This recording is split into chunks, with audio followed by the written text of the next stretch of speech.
Humans are not calm beings. Their history does not begin with arrival, but with movement. In early human history, movement was a biological necessity. To find food, water, and safe living spaces, humans had to wander. This movement was not an expression of freedom, but of survival. Yet with the advent of sedentism, not only the external way of life, but also the internal structure of human psyche changed. Settling brought protection, predictability, and order. It enabled possession, planning, social roles, and long-term bonds. At the same time, it created fear of loss, a drive for control, and fixed identities. Humans now knew where they were, and therefore who they had to be. With this fixation began an inner tension. Human consciousness is mobile, open, and reflexive. It experiences not only the world, but itself within the world. Here lies the fracture. While the body seeks safety, consciousness seeks expansion. Order stabilizes the nervous system, but simultaneously creates constriction. The structures meant to protect begin to confine. Humans feel trapped, not externally, but internally. Travel arises at this point not as luxury or romance, but as a psychic counter-movement. Those who travel leave not only a place, but a network of expectations, roles, and social definitions. In foreign surroundings, the self becomes less fixed. Identity temporarily opens. Travel liberates because it unsettles and expands consciousness. New environments force the brain to see, think, and feel differently. This destabilization promotes development, but also uncertainty. Hence, travel remains ambivalent. It promises freedom, but also produces fear. It dissolves bonds without establishing new ones permanently. Humans return because their nervous system needs stability, and set out again because consciousness cannot endure confinement. Travel and sedentism are therefore not opposites, but two poles of the same inner conflict. Humans need roots to hold themselves and movement to avoid stagnation. They do not travel despite being settled. They travel because they have become settled. In modern societies, this inner fracture is intensified. Traditional bonds, rituals, and communal structures have been largely dissolved. The individual becomes freer, but also more isolated.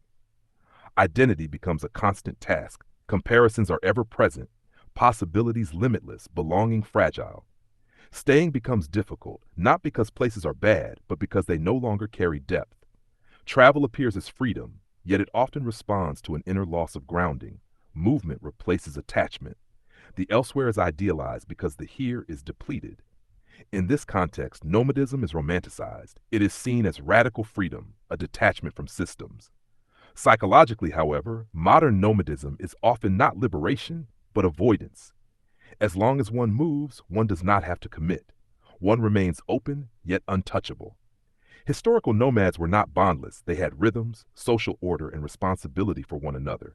The modern nomad, however, is often alone, flexible, economically dependent, and inwardly ungrounded. Movement prevents stagnation, but it also prevents rooting. Nomadism becomes an illusion when it replaces relationships with relocation.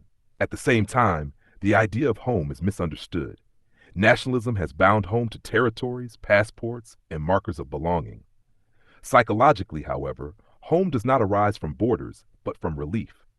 A place becomes home when the nervous system no longer remains on high alert, when mere presence suffices, when identity does not need to be proven. Many feel homeless despite belonging formally, while others experience home in foreign lands. Home is not identity, but resonance, not possession, but relationship. Power structures exploit this dynamic. Mobility is staged as freedom, yet remains strictly regulated. Travel is allowed, but time-limited, economically constrained, politically empty. Humans may go to recover, not to change structures. Freedom is simulated while attachment erodes. The result is a restless society, constantly in motion, yet internally placeless. This is especially evident in cities and small towns. Cities promise openness, yet produce overstimulation and anonymity. Small towns offer proximity, yet can oppress through constriction and social control. No place is inherently sustaining. Only a place that allows time, repetition, tolerance for failure, and prioritizes relationship over evaluation can be truly sustaining. A place that protects without fixing. Such a place neither forces staying nor compels leaving. One stays not because one must, and one leaves not because one must flee. Nationalism forces staying.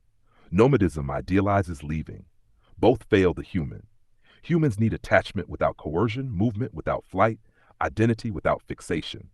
Perhaps home is not a geographical point, but a state of being, a state in which going is voluntary and staying is possible.